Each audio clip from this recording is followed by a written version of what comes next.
Cari maklumat dan berita politik yang bebas, kupasan yang tepat, panas.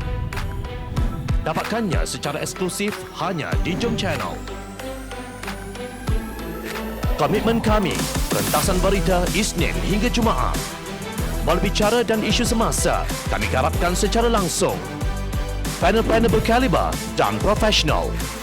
Interaktif, pandangan anda kami raikan. Jangan lupa bersama kami di setiap hujung minggu dalam edisi khas mingguan.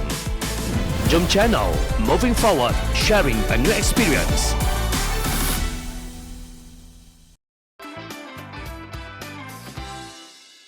Perdana Menteri tidak sah, apa risikonya? Perdana Menteri yang tidak sah meletakkan negara kepada risiko yang tinggi. Sebagai ketua kerajaan yang dibantu oleh para anggota pentadbirannya, jika seseorang Perdana Menteri itu sendiri berstatus tidak sah, maka para anggota pentadbirannya juga adalah dikira tidak sah. Demikian hujah Ahli Parlimen Pakatan Harapan Sepang, Muhammad Hanifah Maidin yang juga seorang peguam yang berpengalaman. Oleh yang demikian, dalam bahasa mudah, status kerajaan itu juga dikira sebagai tidak sah. Ini adalah perkara yang asas, katanya dalam satu kenyataan.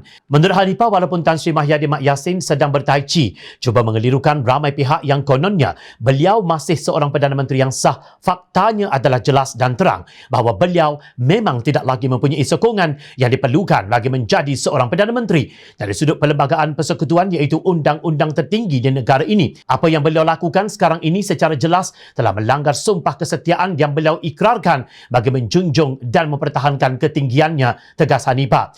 Pada hakikatnya, pada masa ini Mahyadin sedang menjawat jawatan Perdana Menteri secara tidak sah dan dengan tidak menghormati sama sekali undang-undang dan ketinggian Perlembagaan Persekutuan. Malang sungguh bagi Malaysia kerana terpaksa melanggar sejarah buruk dan memalukan ini, kata bekas Timbalan Menteri Undang-Undang Pakatan Harapan itu.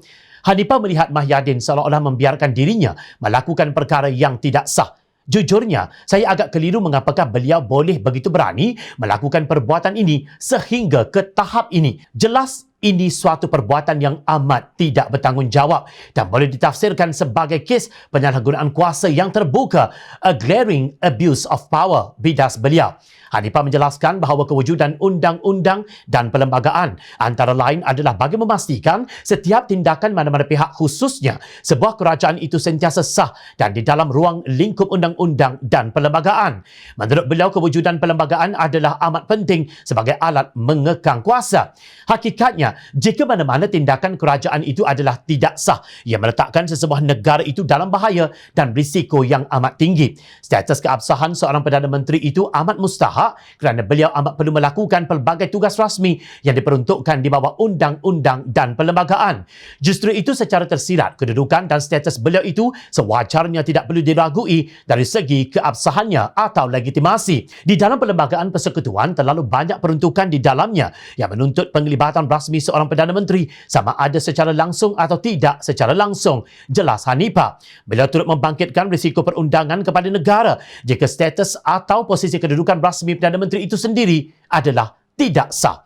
Sudah tentu ianya tidak wajar untuk beliau turut mengheret atau mendedahkan negara ini kepada risiko perundangan yang amat tinggi. Dalam bahasa perundangan, tindakan yang beliau lakukan sekarang ini boleh dikategorikan atau dikatakan tergolong sebagai misfeasance in public office. Pada tahun 2017, kata Hanifah, Mahkamah Persekutuan negara ini pernah memutuskan bahawa Perdana Menteri dan para pemimpinnya boleh disaman atas kausa tindakan misfeasance in public office. Tegasnya, jawatan Perdana Menteri bukanlah jawatan yang bersifat peribadi. Ia adalah jawatan awam yang melibatkan pembiayaan dari sumber dana awam.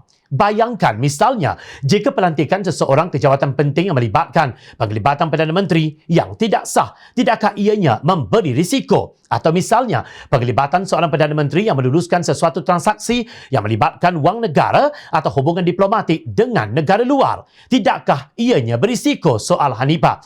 Lazimnya dalam sistem demokrasi yang berasaskan perlembagaan, kewujudan perlembagaan itu sendiri melambangkan bahawa kuasa kerajaan terhad dan tidak mutlak. Bagaimanapun, Hanifah mengharapkan Perdana Menteri dan kabinetnya menginsafi betapa seriusnya kesalahan yang sedang mereka lakukan. Meskipun Perdana Menteri dan para anggota pentadbirannya kelihatannya tidak ada sedikit berasa malu dan rasa bersalah, kita masih mengharapkan agar beliau masih boleh berfikir dengan waras dan lurus, agar beliau tidak tergolong dalam posisi kedudukan pihak yang salah di dalam sejarah, the wrong side of history, tegasnya. Mungkin para pembenci Pakatan Harapan dan walaun fikir asalkan masih belum keluar dari Putrajaya, semuanya baik-baik belaka. Tapi percayalah, rakyat tidak rela dana daripada titik peluh mereka digunakan untuk menyara kehidupan para pemimpin Perikatan Nasional bagi jawatan mereka yang tidak dapat ditentukan keabsahannya. Noktah.